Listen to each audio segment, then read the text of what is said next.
Now, I want to talk to you a bit about the view of the CIO and the Office of CIO from the point of view of the executive team. At your organization here, you are a part of the management team. How do the executives, the line of business executives, view IT in the Office of the CIO, and has that changed at all in the last 3 to 5 years? You know, at UPS we have a pretty tight-knit group that's on our management committee. They've all been at UPS for quite a number of years. We're led by a CEO who's quite savvy and has a technology background.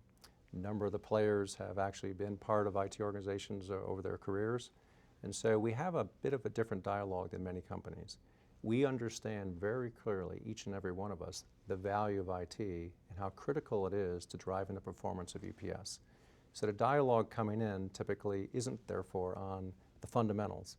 We're not talking about what am I doing in the data centers, what am I doing with number of servers that are virtualized, and how is cloud from a mechanical point of view moving forward.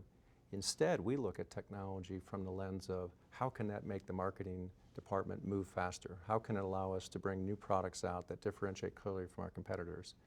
We look at it from HR. We take a look at the environments that we can build to help us retain employees, to upskill them for the critical needs of the future. And across all the groups, it's really a business dialogue where technology is seen as an enabler, an accelerator of the attainment of business goals. At the end of the day, the discussions are always on business outcomes, not technology itself. Mm-hmm. And of course, it's no secret that's where CIOs are trying to move the conversation.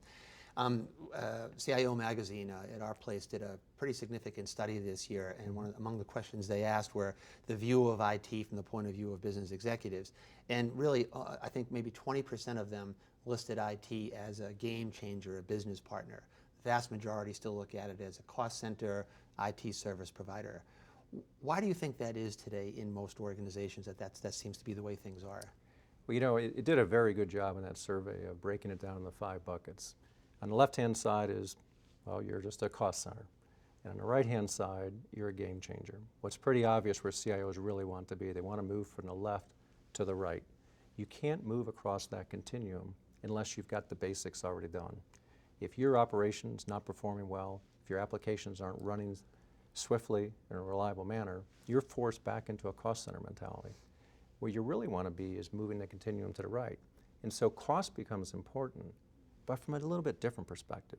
You still have to run your shop well, but the biggest thing you can do for your organization from a cost perspective, for instance, is drive significant organizational cost reductions. And if you look at UPS, when we look at our initiatives, we measure those in the hundreds of millions of dollars in terms of actively business-driven direction impacting our operations. On the other side, you're dealing with strategy.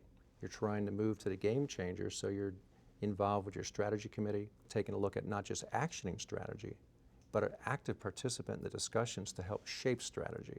And when you look at it that way, it's where companies realize they have a tremendous investment, not just in the operating side, but more importantly in intellectual capital that is comprised of the members of the IT team. You want to bring that to bear on setting corporate strategy, corporate goals, and then driving those outcomes I talked about. Mm-hmm.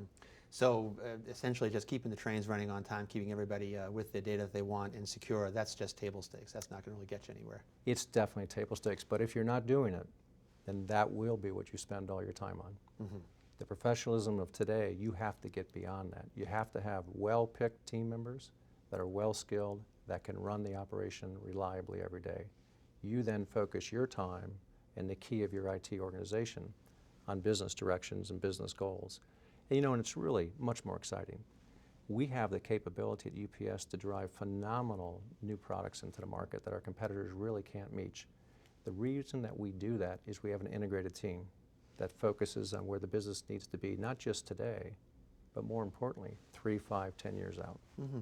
So I'm sure you realize that you're fortunate to be in an organization and with a management team that has this IT savvy, not from a tech point of view necessarily, but from a business perspective.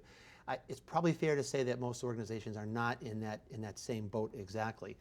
For those CIOs that may find themselves in that situation, anything you can suggest to them that might help to bring them closer to where you folks are today?